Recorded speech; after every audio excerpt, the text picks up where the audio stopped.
Адамга эң кыйыны күн сайын адам болуу деген улуу сөз залкар жазуучу Чыңгыз Айтматовго таандык. Албетте анын айтып өткүс түгөнгүс ааламы бар өзгөчө сыймыктуу инсан. Урп адатын унутуп, кайсы ким доллар берсе эле ошол жака чуркап барып, эмне десең ошонун баарын аткарууга даяр. Ошол биздин азыркы алабалыбыз, кемчилигибизди көрсөтүүгө аракеттендим. Ал жүрүп отуруп, ал эмес тетиги тоо таштын арасында мөңгүнүн үстүндө жүргөн тетиги илбирс жаабарстарга чейин жетти. Ошол базардын экономикасынын күч кубаты ушунчалык да. Кыргыз элинин залкар инсандарынын бири бүтүндөй жер шаарына атагы чыккан Айтматов Чыңгыз Төрөкулович 1928 жылы 12 декабрда Талас облусунун Кара Бура районундагы Шекер айылында туулган. 1942 жылы 2 дүйнөлүк согуштун айынан Айтматовго мектепти убактылуу таштоого туура келет. Ал убакта Чыңгыз Айтматов 14 жашта болгон. Шекер эли аны кат сабаттуу болгондуктан айыл өкмөтүнүн катчысы кылып шайлайт. Ошол кезде жаштардын арасында кирилче кат тааныгандар саналуу гана болгон. Андан кийин ошол эле согуш жылдарында райондук салык чогултуучу болуп иштейт. 1946 жылы 8 класста аяктагандан кийин Жамбылдагы зоо ветеринардык техникумга окууга өтөт.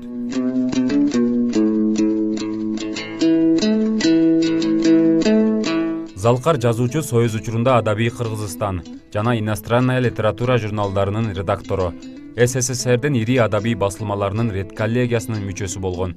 Бир катар чыгармачыл союздарга жетекчилик да кылып турган. 1952 жылдан баштап анын Ашым, Газетчик Дзио, Кайракта, Сыпайчы, Ак Жаан, Түнкү Сугат жана Асма көпүрө аңгемелери жарык көрө баштаган. Чыңгыз Айтматовго анын дүйнөнүн көптөгөн элдеринин тилдерине которулган Жамиля повести дүйнөлүк атак даңк алып келген. 1963 жылы Тоолор жана Талалар баяны жыйнагы үчүн Айтматов Ленин сыйлыгына татыктуу болгон. Анын чыгармалары боюнча жаралган кинофильмдер жана спектакльдер Жамиля, Биринчи мугалим, Саманчынын жолу, Фудзиямадагы Кадыр түн, Кылым карытар бир күн, Кыямат чыгармалары Стамбул, София, Улан-Батор, Варшава, Бухарест, Прага, Лондон, Токио, Москванын жана дүйнөнүн башка көп өлкөлөрүнүн экрандарында жана сахналарында коюлган.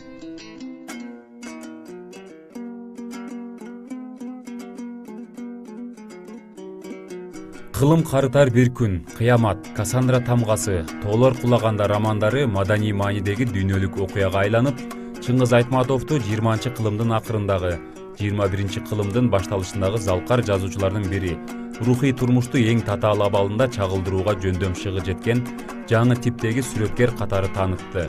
Чыңгыз Айтматовдун китептери 170тен ашык тилге которулуп, 60 миллиондон ашык нуска менен басылган.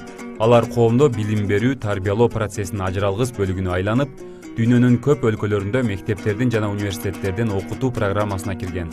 Киргизы и казахи очень близкие. У нас не то, что переводчика не надо, у нас фактически один язык. Так что вопрос известности в нашей стране Чингиза Айтматова не стоит, потому что он истинный писатель как кыргызского, так и казахского народа. Улуу инсандын наамдарына токтоло кетсек, Кыргыз Республикасынын эл жазуучусу, социалисттик эмгектин баатыры, Кыргыз Республикасынын баатыры, Ленин, Октябрь революциясы, эл достугу, эмгек кызыл туу, биринчи даражадагы Манас орденинин, дүйнөнүн көп өлкөлөрүнүн жогорку мамлекеттик сыйлыктарынын, Германия, Индия, Россия, АКШ, Туркия, Франция, Япониянын эл аралык сыйлыктарынын лауреаты наамдарын алган.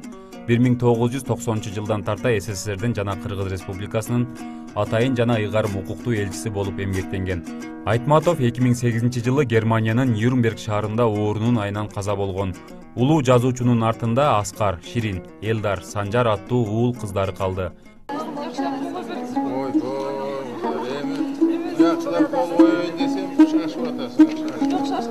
Бекназар Абдыкасымов, Илимбек Эмилбек уулу Таң нуру программасы үчүн.